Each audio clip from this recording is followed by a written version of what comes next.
I'm really interested in thinking about the ways in which both historical and contemporary methods of dynamic documentation engage scientific, artistic, and technical kind of enterprises and mix them and co-mix them in interesting kinds of ways. But also I'm interested in considering the ways in which they create highly embodied experiences under the pressure of contemporary digital media. But in order to understand how those pressures, the ways in which affect and new methods of interface happen within virtual and physical domains, I also think it's important to understand that within a sort of historical context. So I do just a touch in the space that's given me today to talk a little bit about the history. To start, so I took seriously in terms of thinking about the presentation today, the ways in which one could truly think, as the theme of the seminar suggests, the coexistence of art, science, and technology. And one of the ways in which I wanted to illustrate or just sort of examine or investigate or probe or challenge that relationship was by thinking about cartography, that is map making, or the process of map writing and cartographic practices as a way to think about those relationships and how they come together. So I suggest then that looking from this historical perspective, and from a historical perspective, I do mean going from the earliest recorded prehistorical maps, that is drawings on cave walls and on clay tablets. Survival maps are on clay tablets, all the way up to contemporary digital maps that are drawn and recorded and broadcast in very dynamic methods through and that are generated through a user's movement through space, both real and virtual space. So then I'm thinking about applications like Google Earth or Foursquare, or even just the regular handheld Google Map function.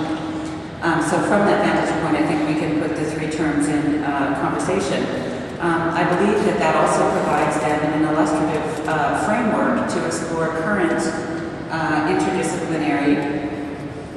relationships and tensions. Again, as this seminar suggests, trying to develop a kind of perspective on how these art, science, and technology engage. It is not necessarily a comfortable situatedness, and it's certainly not one that's a complete continuum. So I believe understanding the sorts of tensions between them is useful as well. I also feel that by looking simultaneously at the art, science, and technology interface and interrelationship in conjunction with thinking about a movement away from epistemological models to ontological models, that is moving from models that forecast and foreground knowing as opposed to doing and being and performing, works well also to do that hand in hand with maps and map making, because ultimately I will argue, as will many others, that contemporary forms of mapping, and by that I don't necessarily mean the literal drawing of maps, but contemporary maps support the state of doing and becoming. And so by that I mean that they again represent that sort of philosophical shift from a mode of representationalism, that is a dependency on thinking about visual-centric or ocular-centric forms of representation through to performative, material, broader, dispersive kinds of models. So I hope I can demonstrate some of that today as we go on. So just to say that the paradigm shift then that I was particularly want to explore is a sense of the challenge to the concept of expert knowledge. That is, what does it mean to be an expert scientist or an expert artist or an expert technologist when we move from these epistemological perspectives and these sorts of presumed sites and states of knowing into more inherent embodied sites and states of being and becoming. We, in the new states, perform our status of being in the world as a dynamic and ongoing process of change and adaptation, rather than a static position of pure knowledge acquisition. So in social media, which I then, the Google Earth or the GPS or the Foursquare applications operate through the social media paradigm. In social media, we can produce highly complex technical artifacts, video-based or code-based artifacts with very little necessary skill or consciousness. By turning on the GPS function on my phone, or just by merely clicking on or accessing the Google Earth interface, I can generate a very sophisticated map that locates my position in the world with precisely calculated geotagged coordinates. And by so doing, sort of render the work of those Greco-Roman cartographers with their tedious and voluminous tomes of mathematical calculations somewhat obsolete. So, we can ask the question, who needs trigonometry when we have Google Earth? Why do we need to triangulate in the same kinds of ways? The real issue at stake, however, is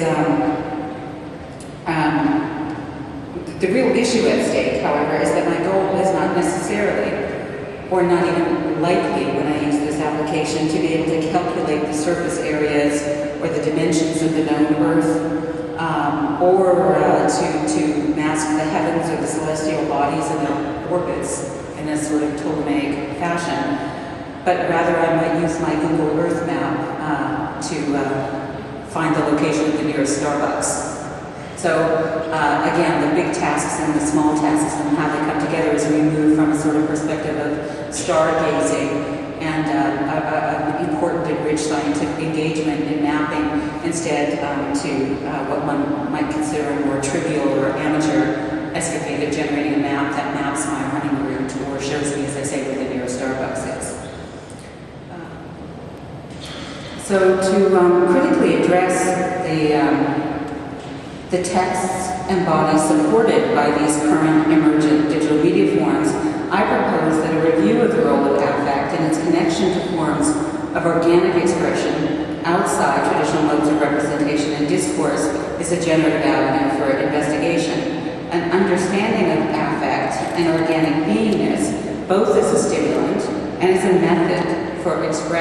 expressing sorts of pre-subjective states that encourage the formation of radical cooperatives and social collaboration, is critical for understanding how co-disciplinary documentation happens and functions within the ubiquitous textures of social media. So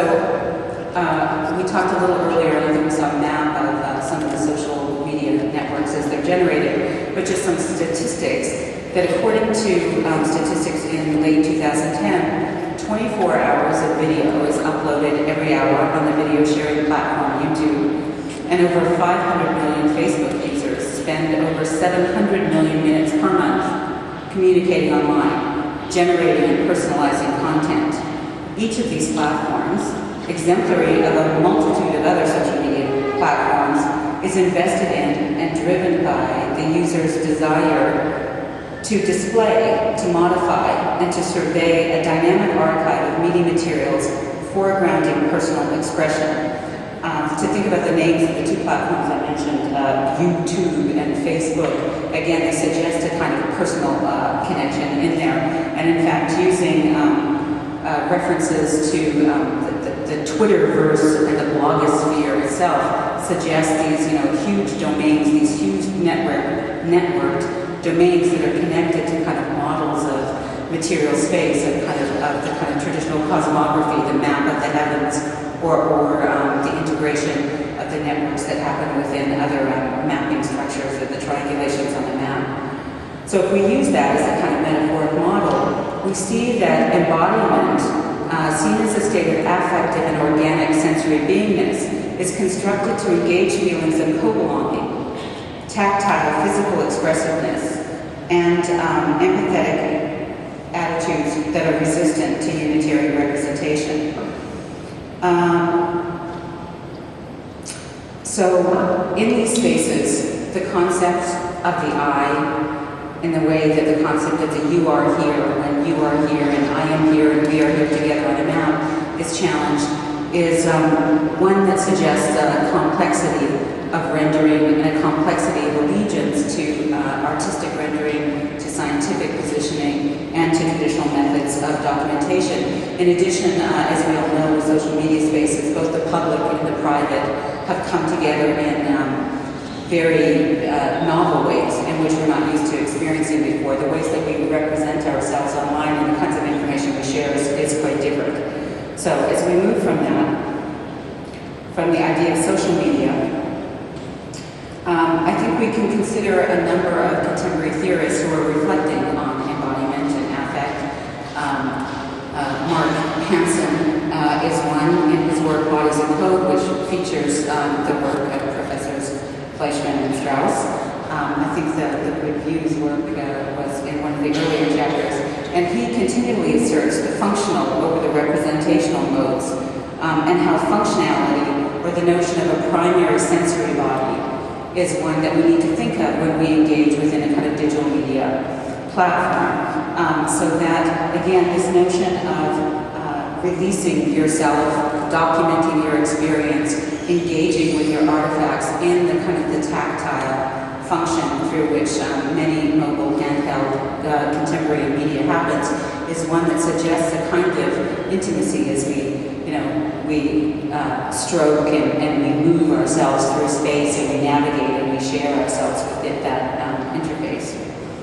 So even just using my cell phone, I can touch my iPhone or my iPad, which I'm using right now, to reveal my location. I can zoom in, I can talk on the phone, I can hold it close to my mouth and engage in both personal and very private situations. So again, just a brief note before we move on to look at some maps is, again, just suggesting, I'm giving this sort of background theoretical context to think about the contemporary maps, as then we're just going to quickly move backward and look at the ways in which not just the maps, but our context for reading maps has shifted and changed over time. So Hansen asserts that we are currently living within a mixed reality paradigm, that all reality is mixed reality, and that our ontological sense of beingness in the world is one that is very connected to a sense of expressivity and affect beyond just representation. Instead, it's enacted in a different kind of way. So that other theorists who consider the ways that media reveals who and what we are, Richard Grusin, for example, talks about how social media in particular circulates not sort of a concrete scientific information, but rather